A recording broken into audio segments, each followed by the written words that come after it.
Bro, Tua's a baller, bro. I've been saying this since last year. Listen, Tua to Tyreek. Tua had 466 yards passing. Tyreek Hill, his third career game of 200 yards and 2 touchdowns. The only player who has more of those games in history was Don Hudson. There is not a quarterback in the NFL that sees it faster than Tua Tagovailoa, and you cannot quantify that. The way he sees the field and how quickly it happens for him is special. The second thing, cannot play man coverage versus his football team. The way that Tyreek Hill goes from behind the line of scrimmage to then even with the defender to pass them is ridiculous. Look at this. He's behind the defensive back by a yard. Within 3 yards, he's now even with the defensive back. And it takes him 6 or 7 yards to then get past the defensive back. His ability to kind of change the location of where, look, he's beating the defender by 3 yards within 20 yards, and he started with a disadvantage of 1.5 yards. Is so unique. This is the 3rd and 10. This is the throw to a square. Look at it, Tyreek. I'm waiting at the line of scrimmage just to get past you. He's even with them within 3 or 4 yards, so he now has closed the cushion, and by the time he gets 15, 20 yards downfield, he's 2 yards past him. And you know how hard it is to climb the pocket on 3rd and 10 with people bearing down on you and launch that ball downfield and get it perfectly placed. I think it for me, with you defensive guys, I don't think you could play man against this offense because of Tyreek. And I don't think you could play zone against this offense because of the way that Tua sees it so quickly. It feels in many ways, I don't know how you defend this offense when they're playing like that. Can the Miami Dolphins offense be stopped? That's a huge question that other teams are going to have to answer. But a bigger question is, can the Miami Dolphins defense keep teams under 34 points so that the Miami Dolphins offense doesn't have to score 36? Both of those are questions that over the next 16 games, we're going to find out the answers to. But as for today, the Miami Dolphins fans can sit back in the sunshine, whether it's in South Florida or anywhere else, and bask and enjoy the warmth of a hard-earned win against the Chargers. And as a bonus, you're going to get my new weekly series here every Monday, Instant Reaction or Overreaction. Every Monday, I'm going to break down the good, the bad, and the ugly.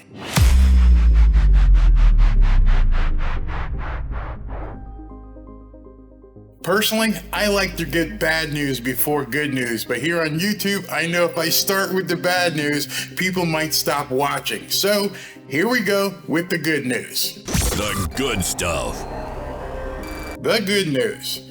The Miami Dolphins offensive line that everybody, including myself, have questioned for months, kept Tua Tagovailoa upright and basically untouched on 45 passing plays. They never even got close to him. It was as if Khalil Mack and Joey Bosa weren't even in the game. 45 passes, no sacks. That is huge. 45 passes and no sacks. The run blocking at times was very, very good, but I don't think the Dolphins ran enough for the guys really to get a lather going. But overall, keeping Joey Bosa and Khalil Mack off of Tua, not letting him get touched, barely hurried, that's some good stuff right there.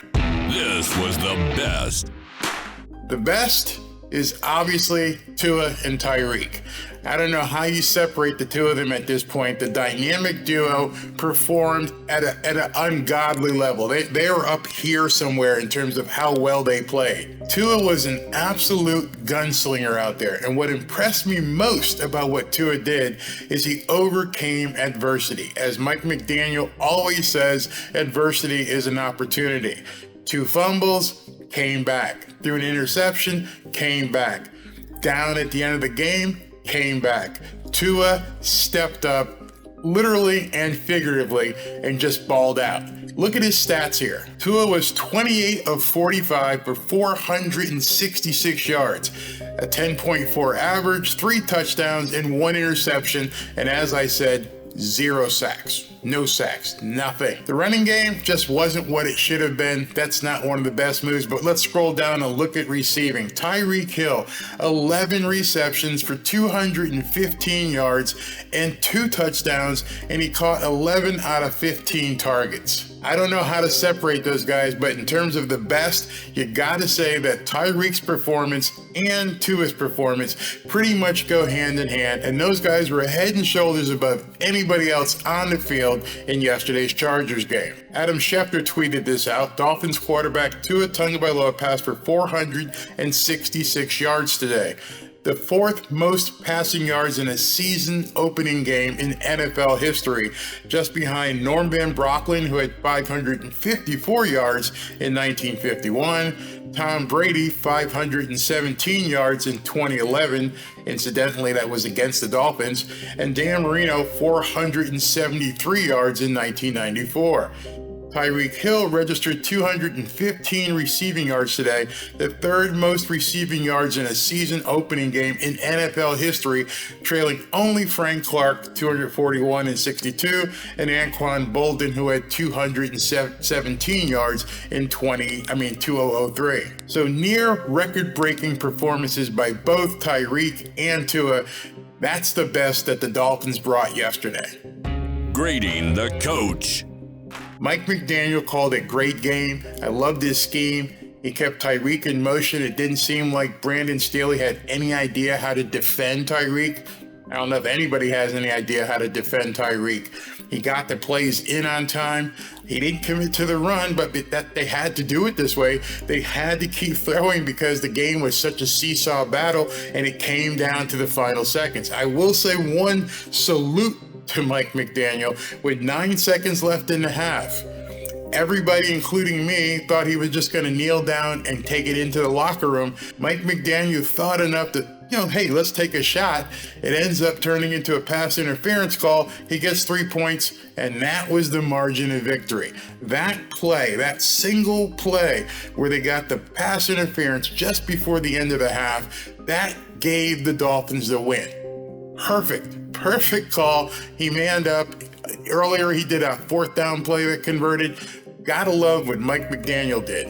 Now, on the other hand, Vic Fangio, I'm gonna have to give you a C, bro. Wasn't impressed with the Dolphins defense until the last 30 seconds. So if you're grading it on the entire game, you got to go with the C. Last 30 seconds, you got an A+. You shut down the Chargers and you sacked Justin Herbert, and the guys were on fire. But you can't just play for the last 30 seconds. It's a 60-minute game, and earlier in the game, the Dolphins defense looked like dog crap.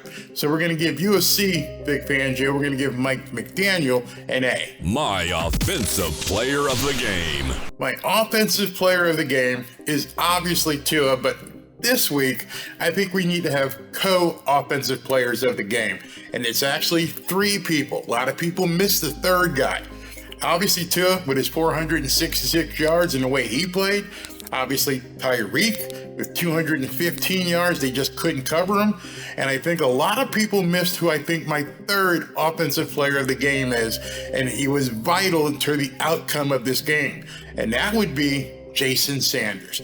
Jason Sanders hit 3 field goals, gave the Dolphins 9 points. That's huge. So congratulations to my co-offensive players of the game, Tyreek Hill, Tua Tagovailoa, and Jason Sanders.